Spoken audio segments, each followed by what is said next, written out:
I caught my wife cheating on video. So I left, came back to find her having a mental breakdown, and my son abandoned. I am a bit lost. It's been about 2 weeks since I found out. I've been suspicious for a while. There were lots of red flags, but nothing definite. I decided to confront her, and her reaction was irrational anger. How can I accuse her of something like that? She would never cheat.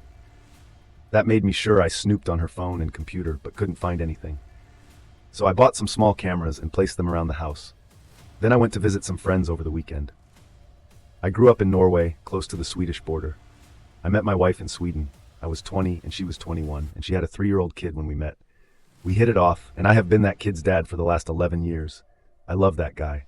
I consider him my son. We have been married for 6 years, not that it matters. Long story short, I went home early when I knew she wouldn't be there and watched the footage. Sure enough, there she was, doing adult stuff with another guy. I recognized him as a work colleague, Theodore. We were friendly with him and his wife. I used to believe seeing red was just a figure of speech, but I was seeing red. I have never been that angry. I am actually a very mellow guy. I never really get angry, but I just lost it. I hit the walls, I kicked the bedroom door so hard it flew off its hinges and smashed the glass table we had in the living room. I bit the inside of my cheek. I didn't even notice, but when I screamed, I sprayed the wall and floor with blood. At some point, I managed to hit my head pretty hard, and that snapped me out of it. I looked at the carnage, and I knew I just had to get out of there. Had my wife walked in at that point, I think I would be in jail in the best case scenario for domestic violence, and in the worst case, for slaughtering. I quickly packed a suitcase with essentials and my laptop. I work with simulation and modeling, and my computer is custom, and I need that to do my job.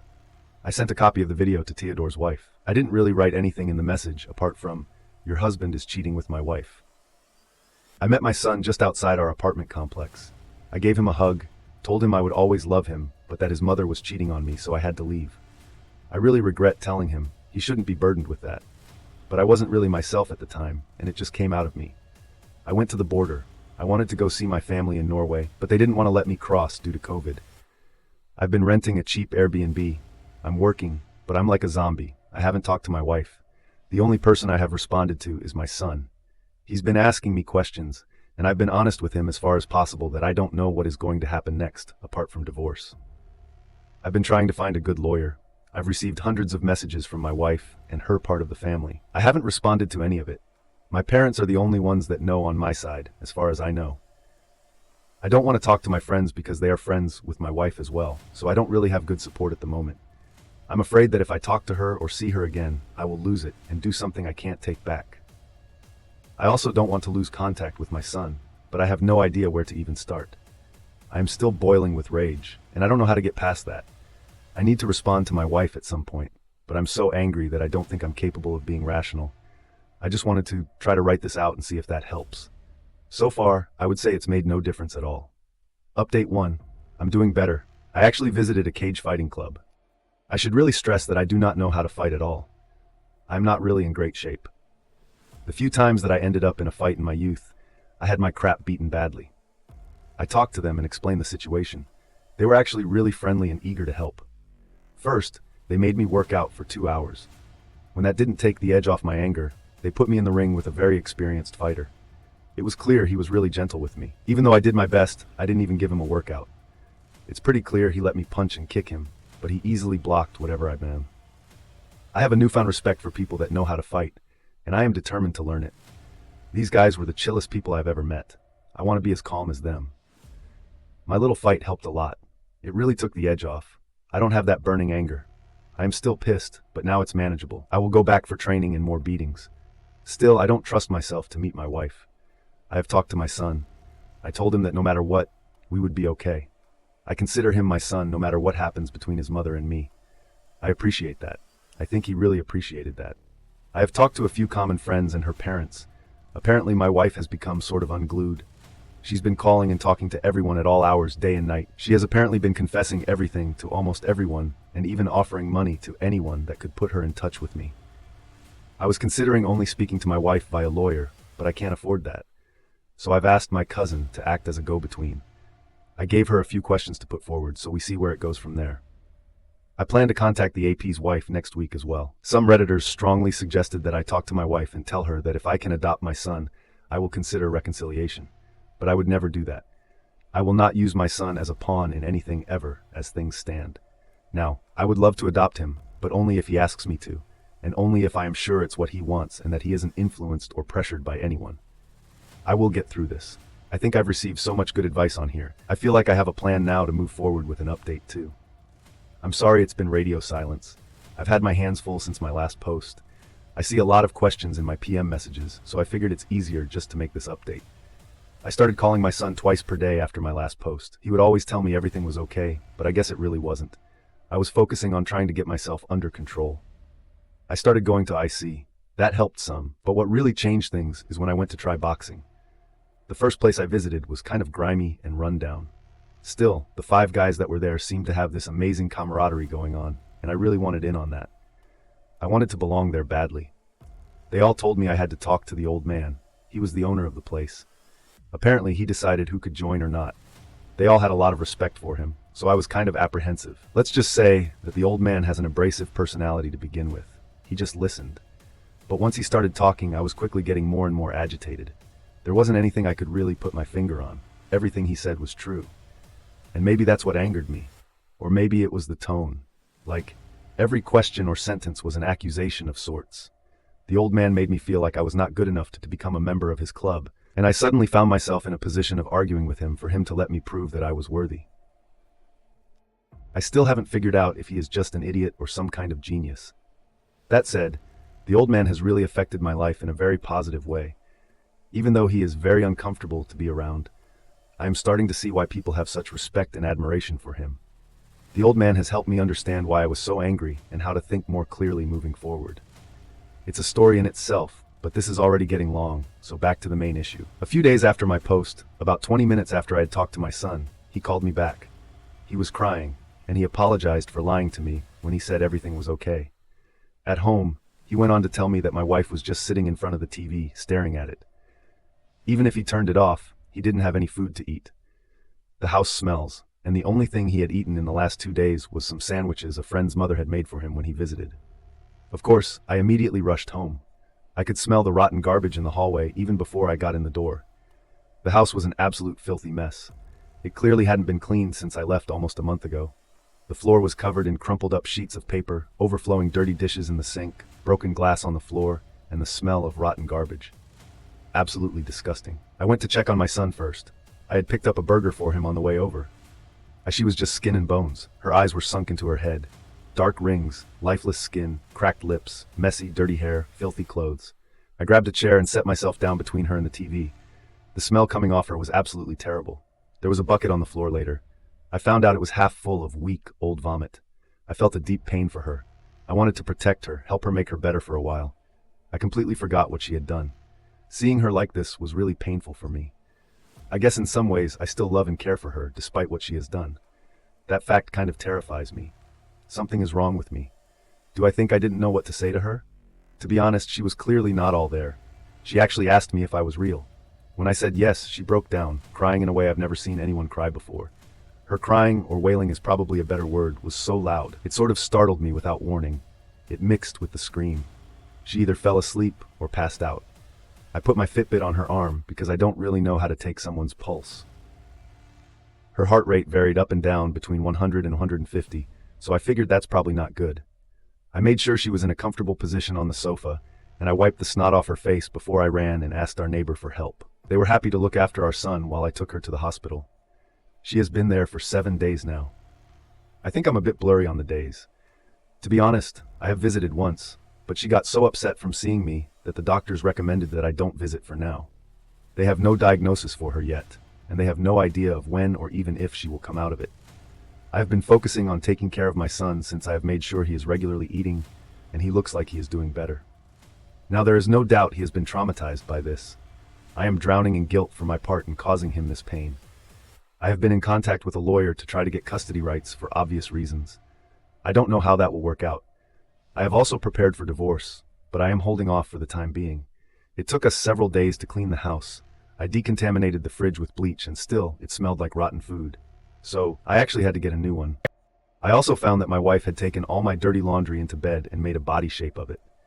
It had some additions to make it look anatomically correct, and it's kind of disturbing. To be honest, I looked through all her papers that she left all over the house. It's incoherent nonsense for the most part.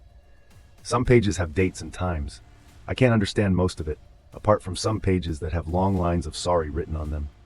Most pages with text just transition into a wiggly line in the middle of a sentence. I don't know what to do. My anger is completely gone, replaced by sadness over the situation and for the trauma and pain inflicted on my son. I feel bad for my wife, but I also understand why I was angry and how I have changed to deal with the pain.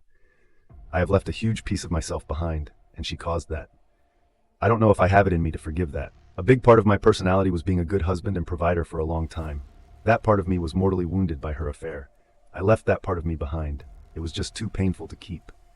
It's too early to say anything about where we end up. As for now, all avenues are open. I am still hurting and confused. I will just continue to try to rebuild my self-esteem and my self-image of my masculinity. If my wife comes out of it, I will talk to her and see where I go from there. Right now, I need to focus on my son. I need to make sure he is okay. Sorry, it's not anything spectacular like the other stories I have read on here with principled confrontations and epic revenge. I am exhausted and sad. I don't know what to do. It was all so clear-cut in my mind before I came back. Now I just can't see any good ways forward. Update 3. I have some questions. Maybe you can help me shine some light on this from different angles. If you're going to post in the comments, don't bother. I will simply ignore you. I know that in the end, whatever happens is my choice, so I will choose what is right for me and my family, whatever I decide that to be in the future. I haven't been sleeping much. What do I do? So people have been pretty much leaving me alone, unless I have called them to ask for their help or opinion. My wife has written me a letter. Her mother handed it over to me a few days ago. It is long, 32 pages. I will try to summarize the main points here. She apologized for what she's done to me, her son, and us. She says she will sign any paper I put in front of her, no questions asked, post up divorce papers, whatever. She also confesses to a 2-month emotional affair with another man online. Before the current affair started to turn physical, I didn't know about this at all. So I believe she is being honest. Her confession is very detailed, and she has given me all her login credentials to everything to confirm that she is honest and not hiding anything. She freely admits that she was captivated by the attention and the excitement, but she seems genuinely confused that she allowed any of this to actually transpire. I believe what she has written is the truth. Emails, messages, call logs, etc. back her story up. She has also pointed me to a thumb drive in one of her drawers that contained a diary going back almost 10 years. Her diary and her letter seem to be in perfect sync from what I have read so far. She explains that the first emotional affair online was more of a game than anything else, flirting only. No digital flirting or meetup. It went on until suddenly one day, she felt compelled to send this guy a message. She immediately ended it. Then, she couldn't find the courage to tell me. But according to the diary, she was trying. When the main affair started, she was flattered and given a huge ego boost from this guy giving her attention. He is a very handsome guy, model type, and I have met his wife, and she is absolutely stunning, jaw-droppingly beautiful. My wife's ego rush got addictive. It seems getting attention from this beautiful guy, who was married to such a beautiful woman, gave her a huge boost. She felt like she must be very special to outcompete his beautiful wife for the other man's attention. She admits she knew what she was doing was wrong, but she also seems genuinely confused that she was unable to stop herself. She hates herself for losing control. If I understand this correctly, the affair only turned physical once the other man started to lose interest in her. She started using sex to keep him interested, to keep him giving her attention. From the diary, the sex seems to be more of a chore for her. She doesn't seem to enjoy it. She does it just to get more attention, like it's a prize she gives him for that. It's clear she is struggling with guilt, especially in the beginning, but she soon starts to compartmentalize this. Of course, we drifted apart, and our relationship suffered while she did this. The affair was physical for 4 weeks, and they kissed and fooled around with intercourse 5 times, according to her diary and her confession. This is backed up with her location data and credit card bills for hotels, etc. The rest is history that you already know. Her letter concludes with the following. I don't know who the person was that had the affair, or at least I don't recognize myself doing it. I don't understand how I could so easily abandon my beliefs and my morals and hurt the people in my life that I love more than anything. I don't know why I wasn't able to stop myself. I will not insult you by asking you to understand or forgive me because I don't deserve understanding or forgiveness. My only hope is that I can be helpful in some way to help you and our son heal. I will do anything you ask of me, without question. I will do anything if you think it might help in any way, no matter how big or small. I will live with my mother once I am released from here. I will stay away unless you ask for me. I don't want to remind you with my presence of the pain I have caused both of you. I don't have the words to tell you how sorry I am for what I did, and my greatest wish is that you heal and find someone worthy of your love that you can be happy with. I pray I haven't permanently destroyed your ability to trust and love someone deserving in the future. I will not be with anyone else because I'm clearly not safe to be with. I will seek therapy to try to find, and perhaps one day cure, what is wrong with me. But as of today, I don't really know who I am or why I couldn't stop myself from doing these things. I knew what I did was wrong, that I was hurting everyone, myself included, but I did it anyway. I was selfish. I caused all of this just so I could feel a little better about myself for a brief moment. Once I saw the pain on your face on the camera, the heartbreaking pain on your face while you were watching the tape with. I watched the video again, and I also watched the video of me going insane. I don't remember a lot of what happened that is on the video. It is very painful to watch my wife's actions, but I have been looking at it over and over again. Why can't I stop looking at it? It is also very disturbing to watch myself go crazy, and I can't stop doing that either. I keep going back and watching it from start to end over and over again. I try to put it away, but an hour or so later, I find myself back watching it all over again. It's hurting me, so I don't understand why I do it. Is what she's saying even possible? Can a person be pulled into an affair where behavior becomes compulsive, like she describes it, where it's not really a free choice anymore? Maybe someone here could share some insight. I also clearly see from her diaries that she probably developed depression about 3 years ago after her favorite aunt died. Her perspective on life becomes very dark after this. Almost hopeless, I would say. I've read other stories where depression seems to cause drastic personality changes and be triggers for affairs. Any insight would be appreciated on this. She clearly never loved any of these men. She loved the ego boost, the increased self-esteem, the rush she felt from them, seemingly telling her the right things. On D-Day, she totally cut her AP out of her life and called his wife to tell her about the affair. I know this because the AP's wife told me when I met her. She actually asked me if we could have a revenge affair. She was very focused on getting revenge, like that would help anything. But beauty aside, she is probably the most annoying woman I've ever met. Talking to her was like nails on a chalkboard. Needless to say, we will not be having an affair, and we will never ever meet in person. Again, I don't know what to do. Now I can't sleep. I can't really think, so I could really use some help. Update 4. I am very grateful to everybody on this forum. I have received a lot of help to better navigate this disaster. I am okay now. I feel I am back in control of things. I've been trying to see my wife. She refuses still, and her mother still acts as a go-between. I tried to call her out on her promise in her letter to me that she would do anything if I thought it would help in any way. So her mother relayed the message that I believed us talking would help. I also asked her to see her doctor together to try to help me understand. The doctor will not tell me anything without her present. I will try to be patient. In summary, I've been diagnosed with PTSD, and my wife has been diagnosed with persistent depression and some bipolar disorder. She has a chemical imbalance in her brain, and they are trying out different medications for her. Many of you were right. Her condition made her vulnerable. Then a predator crossed her path, and here we are. Her AP has been cheating consistently on his wife for their entire relationship with multiple women in parallel. Most of the time they are divorcing. The AP has been beaten up a bit, not badly. From what I have heard, the AP's wife called the husbands of most of the women he has had affairs with. I have a friend staying with me most days. He keeps me focused, and I'm going camping with my son this weekend. I was trying to confirm if the descriptions in her diary were correct, that she considered sex as a chore, and watching her disconnected behavior and facial expressions in the video, she is basically just waiting for it to be over. I have not decided what to do, but I have deleted the video of her and of me going crazy. It was just causing me pain, and I just couldn't put it away. One part of me is screaming at me to just walk away, to run and find someone else. What if she cheats again? How can I trust her? Can I get rid of the movie running on a loop in my mind? Will I divorce her in X years because I can't get past this? I struggle a lot with these types of questions, but divorce would definitely mean that I lose some daily contact with my son, and there is no doubt that he needs me. At least for now, he is terrified of being abandoned. Not that strange considering recent events. I think if I leave his mother now, it would make things worse for him. If I can leave her like she is, now what's preventing me from leaving him? He will probably look at it like that.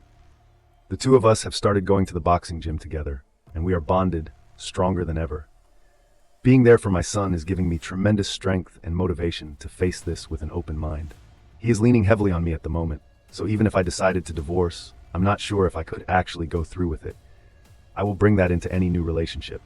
I think that would greatly reduce the chances of such relationships being successful, wouldn't it? Just as well that I am with her while I try to heal. At least she will know why I'm acting like this and understand why I'm struggling. If I leave her, what is really waiting for me out there? Single women my age seem to be either divorced for good reasons, or they are so ravaged by baby rabies that they are not really considering if the person they choose is a good long-time partner for them. They seem very willing to play a role just to get into a relationship that cannot last long-term. It seems to me there is a high risk of a string of relationships that are doomed to begin with because one party is desperate and I am broken. Dating strangers and random hookups doesn't really appeal to me. Also, how long would it take me to find someone that understands me as well as my wife?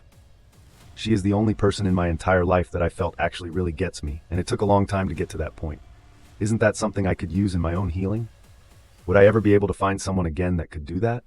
How long would that take? There is no guarantee that a new partner wouldn't cheat as well. Given the circumstances, I actually think that the odds of my wife cheating again are lower than those of a new partner. My son also needs his mother, and she needs to heal before she can step back into that role. Will she heal faster and better if I divorce her, or will she heal better if we try to reconcile? I don't really know. It's driving me nuts. How can I know she is safe to be around for my son if I'm not there with him?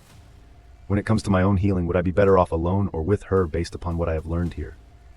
It seems those that choose to jump to divorce don't heal very well. It looks like the best outcome as far as healing is concerned is when the wayward actively contributes to the healing over a 3 to 5 month time period minimum. I don't know if she is even capable of that at the moment, to be honest. So here I am terribly conflicted. I have a million questions in my head and basically zero answers. I still struggle with the two extremes, reconciliation or divorce and everything in between. I can't deny that I still love my wife. It turns out my bond to her isn't that easily broken. I really don't want to love her. The prideful side of me wants me to hate her, but I just can't lie to myself. I still love her deeply. And even though I fantasized about her getting hurt as badly as me the first few weeks, I don't want to hurt her or anyone. It wouldn't help me at all. Either way, I see a long, painful road ahead of us. I hope I have the strength to stay the course and be patient enough to make sure I make the right choices for my family and me. The only thing I've been able to decide is that if I land on offering reconciliation, it will not just be given. I will need to see some effort. I will not offer that until I'm absolutely sure we are two people 100% committed to that path. Also, if we do, she will basically be a prisoner on probation. I don't want to be that guy, but what choice do I have? If I feel I can't trust her either way, we will need a lot of therapy. Maybe she doesn't even want to. I just don't know. Not being able to talk to her is starting to become a real burden for me. It's stressing me out. I feel I really need to talk to her. If anyone has any good suggestions for these conversations, I'm all ears. Again, thank you all. Thank you for watching. Subscribe for more.